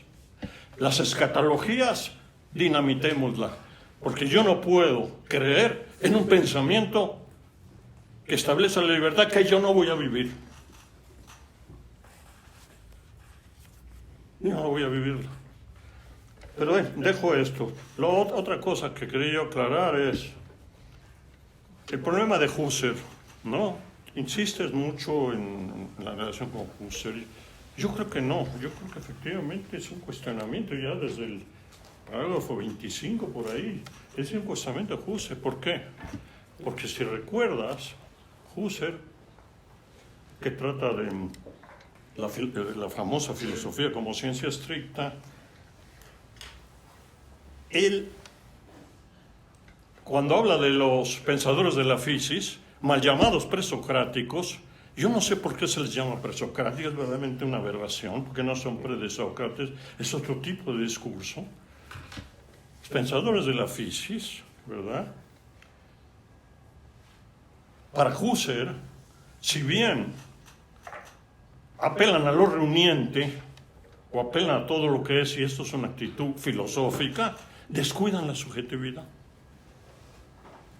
Y por tanto, sorprendentemente, el análisis del pensamiento griego le otorga más a los sofistas mucho más cercanía a lo que es propiamente la filosofía que a los propios pensadores de la fisis. Porque los sofistas justamente apelan, sí, ya voy a terminar, apelan a la subjetividad, aunque la relativicen en la haya una hipersubjetividad. Es decir, y lo mismo Platón, muy bien, el eidos, perfecto, nos remite a un lugar de lo reuniente correcto, pero también olvida la problematización de la subjetividad. Y por tanto será Descartes el héroe del pensamiento, el hito, o por usar una palabra, un mexicanismo, yo no sabía que era un mexicanismo, el parteaguas. Es decir, es el parteaguas. Y es a partir de ahí donde realmente empieza la filosofía. Por tanto, entonces, yo creo que hay que tener cuidado, porque me parece que la ruptura de Heidegger con Husserl es radical. Iba a hablar de otras cosas, pero ya se acabó el tiempo. Simplemente diré que el diálogo entre Marx y Heidegger es imposible. Es imposible porque justamente Marx viene a consumar la metafísica de la subjetividad. La idea de comunismo es la consumación de la metafísica. No voy a ir más lejos, ¿no? Y por tanto difícilmente puede comulgar con un pensador que pone en crisis la metafísica de la subjetividad. A ver, y hasta ahí podríamos seguir hablando horas, pero eso es todo lo que tendría que decir y gracias.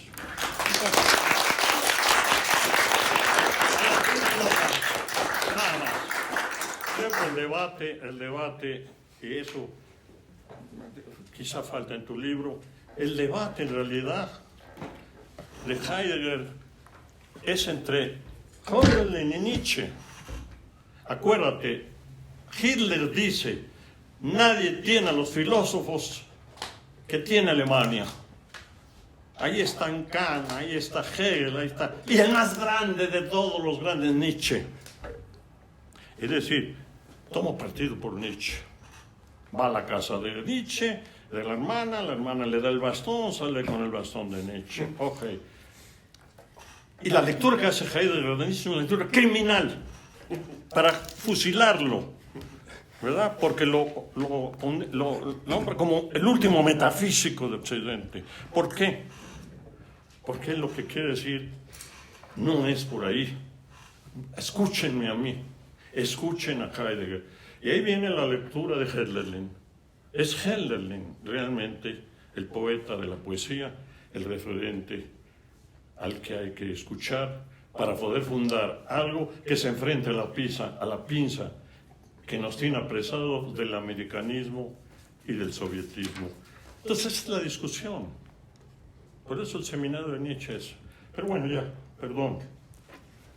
Es importante esto porque hay mucho que discutir, Pablo. Sí. Afortunadamente.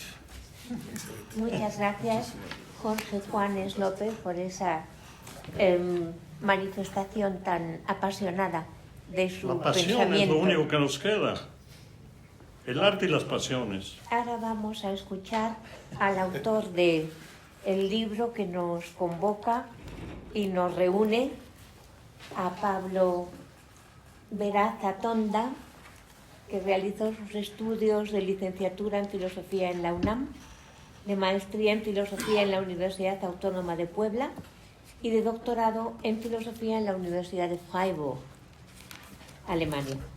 Es profesor de asignatura del Colegio de Filosofía de la UNAM, impartiendo las materias de Historia de la Filosofía 8 y Problemas de Ontología y Metafísica. Forma parte de la Cátedra Internacional de Hermenéutica Crítica y ha participado en diversos proyectos de investigación de la Facultad de Filosofía y Letras a cargo de la doctora Rebeca Maldonado. Es autor del libro Acontecer inaparente, Fenomenología y Crítica en los póstumos de Heidegger, del 2022, coautor del libro Del sentido de la historia en el 2014 y coordinó junto con otros compañeros de Ercritia el volumen monográfico Heidegger revolucionario, arte y políticas del ser en el 2020. Pues te escuchamos con suma atención y después yo espero que sí podamos tener ocasión de tener algo de debate, ¿verdad? Te escuchamos. Muchísimas gracias. Me han dicho que es todo un problema la reserva de las salas y del tiempo. Entonces, para que pueda haber también una ocasión de diálogo, para quien guste participar, voy a ser muy breve. Creo que han dicho mucho, se ha dicho muchísimo. Y bueno, también me permito hacerlo porque han sido presentaciones tan magníficas, tan enormes, tan ricas, que igual que Teresa decía hace un momento que se lo quedaba decir, me retiro. Bueno, yo en parte sí voy a cumplir eso. me voy a retirar pronto, digamos solamente de la palabra, para dar paso al diálogo. Bueno, me siento sumamente agradecido. Estoy profundamente azorado. De alguna manera uno estudia en silencio, ¿no? Escribe un trabajo durante muchos años, y bueno, que luego venga el momento de diálogo, de devolución, que alguien lo lea, ya es otra nueva realidad, de alguna manera, ¿no? Que estoy intentando, como quien ve la luz, acostumbrarme a este terreno, ¿no? Bueno, estoy especialmente agradecido porque, bueno, efectivamente Bolívar Echeverría fue mi maestro, y aquí en la facultad fue un faro en muchos sentidos. Y Jorge Juanes, pues, tiene efectivamente aquí su casa, ¿no? Y en el pensamiento crítico, y para quienes estudiábamos con Bolívar, era la otra gran referencia ineludible, ¿no? Para el pensamiento crítico, no solo como teoría crítica, que yo sé que a Jorge esa acotación le parece muy pobre, y de acuerdo. También Carlos Herrera fue un compañero, ¿no? Él era el compañero avanzado, ¿no? Yo estaba empezando la licenciatura, él estaba haciendo la maestría, era el alumno brillante de Bolívar Echeverría, ¿no? Y él me antecedió en el intento de confrontar a Marx y Heidegger en un diálogo en torno a la técnica, ¿no? Entonces su tesis de maestría, las conversaciones que teníamos, yo lo escuchaba, pues fue ya un aliciente importante, ¿no? Y bueno, desarrollaba un estudio por mi cuenta, y claro, cuando Bolívar aceptó dirigirme la tesis, dije, no, me tengo que poner a especializarme en serio en algo, porque no le puedo presentar alguna cosa pues mediocre, ¿no? Eso me llevó a profundizar en Heidegger realmente con mucho tiempo, ¿no? Tardándome bastante en ello, y luego, bueno, él fallece, y estaba un poco realmente sin faros, sin un espacio de discusión filosófica, y por azares del destino tenía un seminario, Rebeca Maldonado, que estaba teniendo una práctica académica completamente inusual, ¿no? Porque era una persona comprometida con la meditación budista, ¿no? Con la disciplina de una meditación budista, de relativizar, disolver, cuestionar el ego, que en el mundo académico, bueno, es un fantasma, ¿no? Y un monstruo que es el dominio del sujeto moderno. En el mundo académico, el ego académico, pues, es una institución inaparente, pero que nos domina. Entonces Rebeca había roto con esto, tenía un espacio de diálogo y de una entrega disciplinada, pues inusual, a la lectura de los textos, a la discusión de los textos, y bueno, a eso que Husserl le gustaba mucho de Heidegger, ¿no? Por lo que admiraba tanto a su alumno, y que aunque veía que iba por otro lado, quiso apoyarlo durante mucho tiempo, ¿no? Hasta que ya no. Pero siempre lo tenía en altísima admiración. Eso es importante, porque Heidegger era alguien dedicado al asunto, decía. No es alguien ambicioso por hacer carrera, por tener fama. Es decir, publicó Ser y Tiempo por una obligación laboral, ¿no? Pero era alguien dedicado a la discusión incansable, ¿no? Es decir, sí tenía este carácter, ¿no?, reacio a la fama y finalmente con Rebeca se podía profundizar con disciplina, con mucha seriedad, ¿no?, con los problemas más radicales, los problemas límite, ¿no? Ella estaba muy formada en la escuela de Kioto, y su lectura, ¿no?, de la misma, ¿no?, y de la nihilidad, pues, y además su disciplina y su renuncia al ego académico transformó ese espacio en un espacio de discusión muy seria en el que, pues, yo me salvé de alguna manera. Bueno, supongo que ya es un poco tarde, acorto, y me ayudó profundamente, ¿no? Me ayudó profundamente tener este espacio. Y luego, claro, había una discusión muy seria, era simplemente dedicarse a leer y comentar los Beiträge durante semestres y semestres. Y aquí encontramos a Teresa Oñate, ¿no?, que yo ya la había leído con sus trabajos digamos, de juventud, heideggerianos, pero que nos enseñó lo que era la comunidad hermenéutica, ¿no? Nos enseñó al Aristóteles griego, nos enseñó lo que era ese otro inicio, pero ya, digamos, leyéndolo en los griegos mismos, ¿no? Entonces, pues fue un suelo y luego ya un cobijo y un impulso enorme, seguir trabajando en el Kritia, descubriendo su pensamiento, ¿no? Y bueno, estoy entonces sumamente agradecido porque todas estas personas me arropen y me hayan leído. Y claro que haya tanto que discutir, ¿no?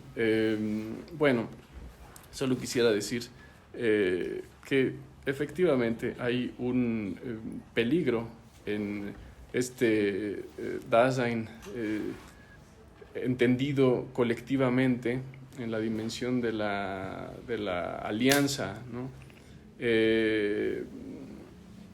Y Heidegger tiene un problema en hacer alianzas que contravienen por completo, ¿no? O sea, su propia radicalidad, ¿no?, su propia reflexión, es decir, que no reconociera que el nacionalsocialismo, ¿no?, era el ejecutor de esa técnica autodestructiva, devastadora, ¿no?, belicista que él tanto criticaba, ¿no? Bueno, pues fue un error que sin embargo le ayudó a profundizar en la reflexión crítica sobre la propia dinámica de la técnica y del Estado también, ¿no? Es decir, queda en él como una pregunta abierta, dice, no, es un problema, es una pregunta abierta ante la que no conoce la respuesta, pero es un problema importante, ¿no?, la de la polis, ¿no?, como dice en su entrevista del Spiegel, ¿no? No conozco la respuesta a esa pregunta, no estoy seguro que sea la democracia, pero claro, dice, no estoy seguro, ¿no? Entonces se ve esta cautela, es un problema abierto, efectivamente. La alianza, claro, en la crítica es muy importante la idea de él de que si se convierte, ¿no?, en la raza, digamos, ¿no?, o el cierto pueblo dado, o cierta persona, ¿no?, en cuanto tal, cierta forma política, ¿no?, en depositaria de lo que es una relación de apertura, ¿no?, un problema, ¿no?, un entre, ¿no?, esto porque estos Dasein están en un entre con otros, hay un con que, claro, no tiene que resolver en una comunidad indiferenciada, pero si este entre, ¿no?, se considera un caudillo, una raza dada, el pueblo dado, ¿no?, entonces dice Heidegger bien que el pueblo empieza a girar en torno a sí mismo, ¿no? Este es el peligro, ¿no? Y evidentemente que esto repone la forma de esta modernidad, ¿no? De la voluntad de dominio, que es voluntad de voluntad, ¿no? En este sentido, sí es un problema el de dónde nos ubicamos históricamente, con quién, y un problema de el con. Ahora, creo que la crítica que él despliega lleva hasta la necesidad, ¿no?, de sí reconocer una modernidad dominante, ¿no? Él toma esta decisión de alguna manera, ¿no? A veces vemos un unilateralismo en Heidegger, donde efectivamente pues hay tantas posibilidades históricas, tantas obras, ¿no? Tantos pensamientos, ¿no? Individuos, ¿no? Y él toma esta decisión hermenéutica, digámoslo así. Esta es la historia del ser, es la historia de Occidente, y esta es la devastación. Sin embargo, creo que lo hace justamente para entender que la manera en la que quedan silenciadas, ¿no?, en la que quedan sin un espacio de dignidad propio, ni individuos, ¿no?, ni otras tradiciones, ni otras posibilidades históricas, de tal manera que él ve que si no se confronta con eso, no es posible, ¿no?, no digamos el pensar, ¿no?, sino lo que él llama, ¿no?, el desierto que hace que nada pueda crecer, ¿no? No va del sentido como una construcción, digamos, espiritual, ¿no?, ideal, va de lo que llama, ¿no?, la diferencia, ¿no? Que la diferencia es esa singularidad de cada quien, de cada cual, y yo diría, ¿no?, efectivamente, lo que comparten, ¿no?, esas singularidades, estas cosas, ¿no?, lo común es la diferencia. Es la diferencia. La diferencia es separadora y reunidora, en este sentido, es vinculante, ¿no? Claro que esta vinculación, pues, sí se topa con el problema que dice Jorge Juanes, de quien escucha. Esto es absolutamente fundamental, ¿no? Y Heidegger se enfrenta a este problema como el problema de la vinculabilidad, ¿no? ¿A quién vincula esto? Bueno, es ya tardísimos en nuestra... Porque cierran la puerta. Ok, entonces ya mejor le corto en seco, ¿verdad? ¿Sí? Bueno. No, termina la frase. Ok. Ok.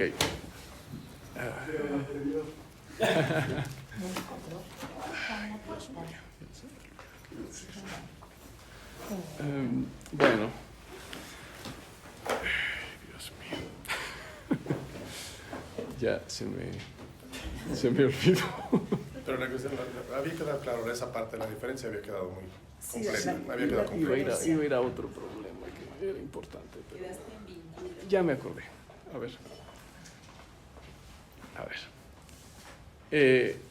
Esto que es la modernidad dominante en el sentido de que como es la modernidad un valor civilizatorio, un valor histórico, ¿no?, de lo que llama el nuevo tiempo, ¿no?, de que lo nuevo se vuelve una cualidad propia y autonomizada, ¿no? Y este es el tiempo del trascenderá, vendrá, el meta, ¿no?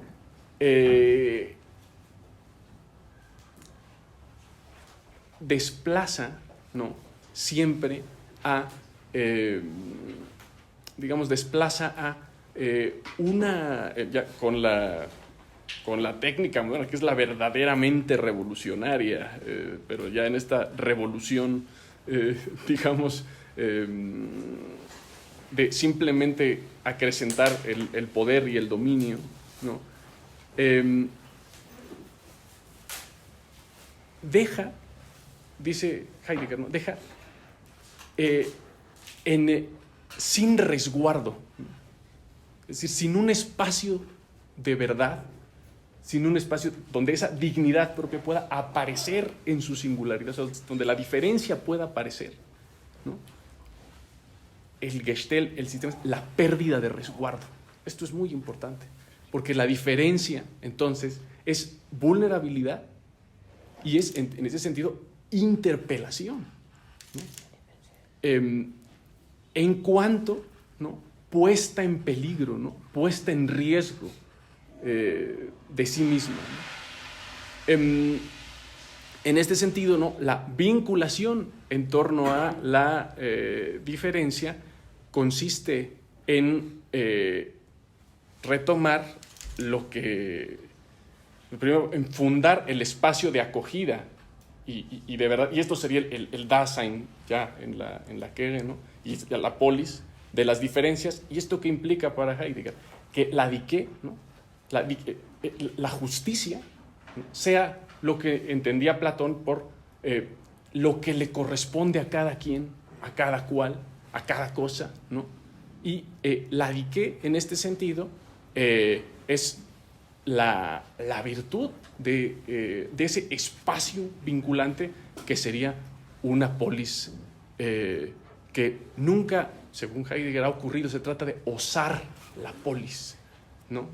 Osar la polis. ¿Por qué? Porque salta un espacio relacional de diferencias por venir, de corresponder, ¿no? No en el sentido de la adecuación de intelecto y cosas, ¿no?, sino el corresponder de el te correspondo, ¿no?, de la, como en los humanos, ¿no?, la reciprocidad no equiparadora, y el entonces, ¿no?, reconocer al ente como tal, ¿no?, decir al ente en cuanto tal y al otro en cuanto tal, darles un espacio. Bueno, podría esto desarrollarse, pero ya ahí le corto. Y como moderadora,